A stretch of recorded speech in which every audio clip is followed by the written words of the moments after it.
महान त्यागी बाबा जिमदुई यांनी मानवधर्माच्या शिकवणीत जे 4 तत्व, 3 शब्द, 5 नियम दिलेले आहेत, त्यातील नियम 5 मध्ये त्यावेळच्या परिस्थितीनुसार मानव मंदिर सजविण्याकरिता फंड अनुदान जमा करणे हा नियम दिला होता.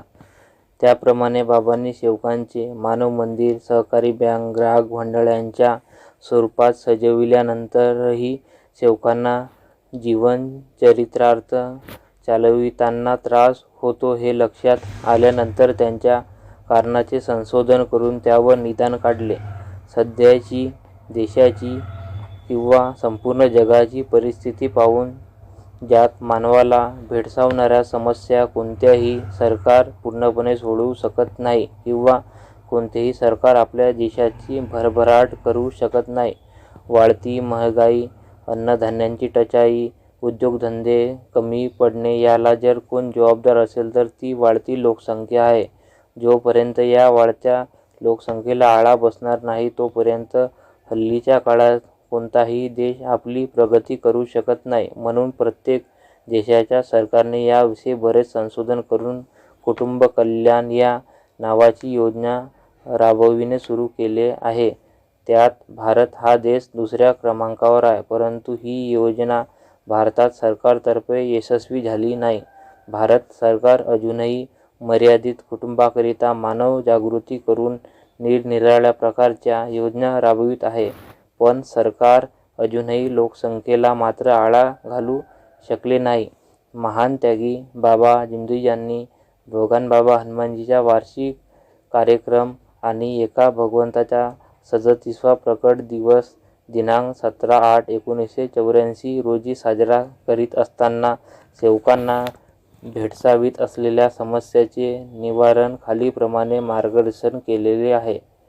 ते आपल्या मार्गदर्शनात म्हणाले की जीवनात चालविण्याकरिता, गृहस्थ उंच आणण्याकरिता, मानवी जीवनाचे अनेक उद्देश सफल करण्याकरिता बाबांनी जे 5 नियम दिले आहेत त्यातील 5वा नियम मंदिर सजावण्याकरिता फंड अनुदान गोळा करण्याऐवजी आपले कुटुंब मर्यादित ठेवणे हा नियम आजपासून अंमलात आणावा.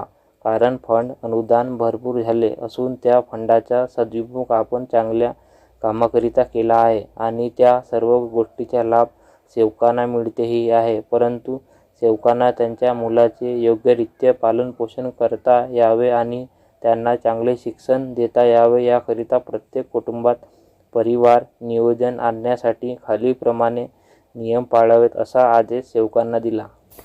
या मार्गाचे जे सेवक आहेत किंवा होतील त्यांच्या कुटुंबातील ज्यांचे लग्न झाले आहे किंवा पुढे होईल त्यांनी लग्नानंतर 16 वर्षाच्या अवधीमध्ये फक्त 2 किंवा 3 मुले होऊ द्यावीत.